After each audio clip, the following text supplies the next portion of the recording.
जय हिंद दोस्तों, आप सभी का स्वागत है एक नई वीडियो में एक नए अपडेट के साथ है। जो भी साथी हरियाणा से बिलोंग कर रहे हैं या फिर हरियाणा में हरियाणा कौशल रोजगार के तहत जॉब करना चाहते हैं तो ये वीडियो आप लोगों के लिए बहुत ही महत्वपूर्ण होने वाली है। वीडियो को स्किप न करें। मैं इस वीडियो में आपको बताने वाला हूँ कि कैसे इसमें सिलेक्शन होता है, कैसे इसमें मेरिट लिस्ट बनती है। करते हैं वीडियो को स्टार्ट।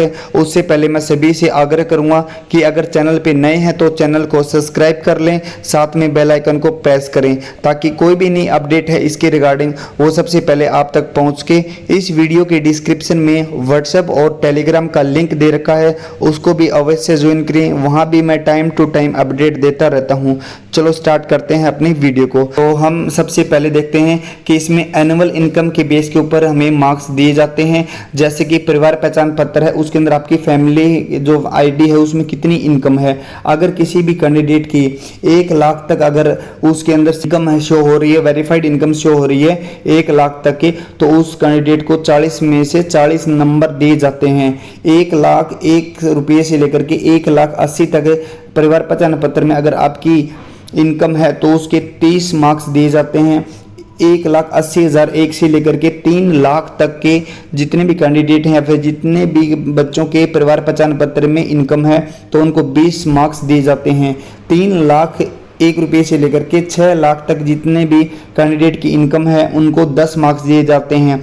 40 मार्क्स में से यहाँ पे नंबर देखने को मिलते हैं। आप देख सकते हैं कि आप कौन सी कैटेगरी में आते हैं। आगे कैंडिडेट की जो एज होती है उसके बेस के ऊपर भी इसमें मार्क्स दिए जाते हैं। अगर जिस कैंडिडेट की 24 साल से लेकर के 36 साल तक की एज है तो उसको 10 मार्क्स दिए जाते हैं कंप्लीट। इसमें एज के जो मार्क्स होते हैं वो 10 ही होते हैं, तो 10 में से 10 नंबर मिल जाते हैं। यानी कि जो युवा यंग हैं उनको ज़्यादा बेनिफिट इसमें दिया जाता है, और जो 36 साल से लेकर के 42 साल तक के कैंडिडेट हैं उनको इसमें 5 मार्क्स दिए जाते हैं। आगे इसके अंदर स्किल क्वालिफिकेशन के भी मार्क्स दिए जाते हैं। स्किल क्वालिफिकेशन के इसके 5 मार्क्स होते हैं। 5 में से अगर किसी भी कैंडिडेट के पास किसी भी स्किल का अगर आपके पास सर्टिफिकेट है तो आपको 5 में से 5 नंबर दिए जाते हैं इसके अंदर। अगर किसी के पास स्किल का सर्टिफिकेट नहीं है वो भी इस फॉर्म को अप्लाई कर सकता है। ये नहीं है कि अगर आपके पास स्किल सर्टिफिकेट है तो ही आप इस फॉर्म को अप्लाई करें। इसमें ये होता है कि अगर जिसके पास स्किल सर्टिफिकेट है तो उसको एक्स्ट्रा 5 नंबर दिए जाते हैं और उसको बेनिफिट इस चीज़ का दिया जाता है। अब हायर क्वालिफिकेशन का मतलब यहाँ पे क्या है, हायर क्वालिफिकेशन के हमें इसमें 5 मार्क्स दिए जाते हैं। अब मान लो कि किसी डिपार्टमेंट में 10th बेस के लिए अगर वैकेंसी निकाली जाती है, अगर उसने 12th कर रखी है, ग्रेजुएट कर रखी है, पोस्ट ग्रेजुएट कर रखी है तो उसको 5 मार्क्स का बेनिफिट दिया जाता है।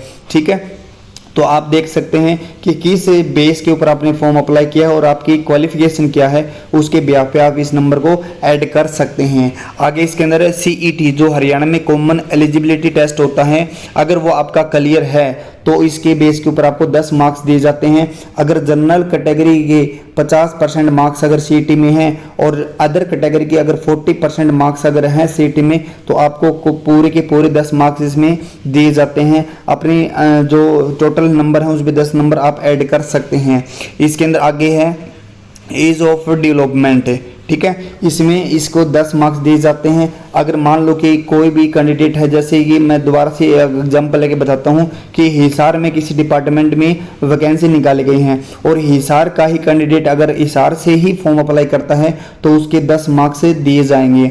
अगर जैसे मान लो कि हिसार में निकाली गई है और साथ में जो भी डिस्ट्रिक्ट लगते हैं जैसे कि सिरसा है, फतेहाबाद है, भिवानी है, ठीक है, जैसे हांसी है, अगर उनसे अगर फॉर्म आते हैं तो आपको इसमें 5 मार्क्स दिए जाते हैं। यानी कि अगर सेम डिस्ट्रिक्ट से आप अगर फॉर्म अप्लाई करते हैं तो आपको ज़्यादा बेनिफिट मिलता है इस चीज़ का। ठीक है, नेक्स्ट चीज़ के अंदर है कि टोटल जो मार्क्स बने हैं ये 80 मार्क्स बनेंगे। ठीक है, तो 80 में से आपके जो नंबर हैं वो काउंट होते हैं। एक बार मैं दोबारा बता देता हूँ कि 80 मार्क्स किस किस बेस पे दिए जाते हैं। सबसे पहले 40 मार्क्स होते हैं वो इनकम के होते हैं। उसके बाद यहाँ पे एज के होते हैं 10 मार्क्स। ठीक है, तो टोटल मिलाकर के 50 मार्क्स हो गए यहाँ तक।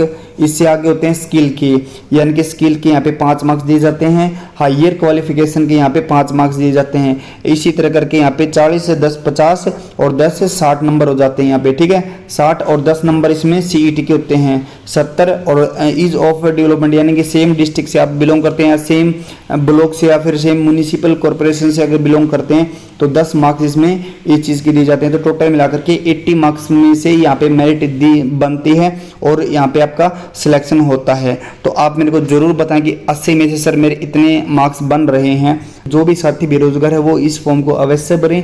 टाइम टू टाइम मैं अपडेट देता रहता हूँ, आप इस चैनल को सब्सक्राइब कर लें। जो भी नई अपडेट आएगी, जो भी नई वैकेंसी आएगी, मैं अवश्य इस चैनल पर आपको जरूर बताऊँगा। जय हिंद दोस्तों, जय भारत, शुभ दिन, टाटा।